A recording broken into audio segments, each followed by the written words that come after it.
wartawan seperti ayah saya yang dibungkam, sementara aktor intelektual masih bebas karena berseragam.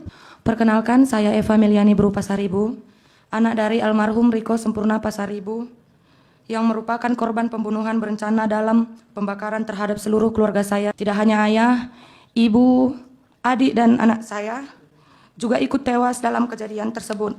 Bahwa peristiwa ini terjadi karena ayah saya memberitakan bisnis judi yang diduga dibekingi oleh oknum TNI sebelum pembakaran terjadi.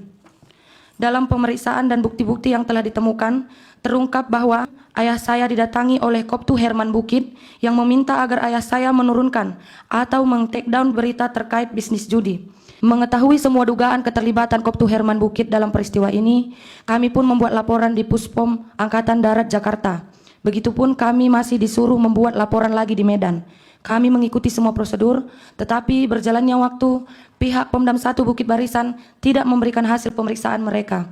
Yang Mulia Majelis Hakim, perbedaan perlakuan antara pelaku sipil dan pelaku dari unsur militer sangat terlihat dari awal penanganan perkara.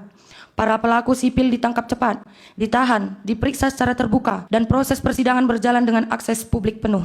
Sebaliknya, proses terhadap Koptu Herman Bukit tersebut berlangsung tertutup, minim informasi, dan tidak melibatkan mekanisme pengawasan yang memungkinkan keluarga korban atau masyarakat sipil melakukan pemantauan.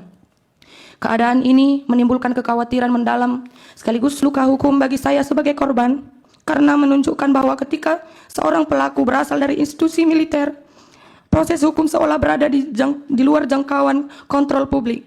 Berbeda dengan jika pelakunya seorang warga sipil, bagi saya merupakan bukti nyata terjadi ketimpangan perlakuan hukum.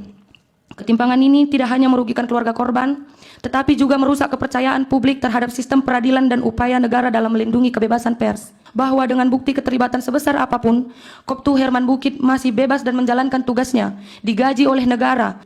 Saya memohon kepada Yang Mulia agar keadilan tidak padam seperti api yang telah merenggut nyawa keluarga saya. Saya memohon agar tidak ada lagi wartawan seperti ayah saya yang dibungkam, sementara aktor intelektual masih bebas karena berseragam. Saya berharap ke depannya setiap kasus yang terlibat atau diduga melibatkan oknum TNI tidak lagi dibedakan dengan orang sipil, sehingga korban seperti saya dapat benar-benar merasakan keadilan. Karena ini adalah harapan terakhir saya, Yang Mulia. Saya sangat-sangat bermohon kepada Yang Mulia Majelis Hakim sekalian agar dapat mempertimbangkan permohonan saya, anak sebatang kara ini, dalam mencari keadilan.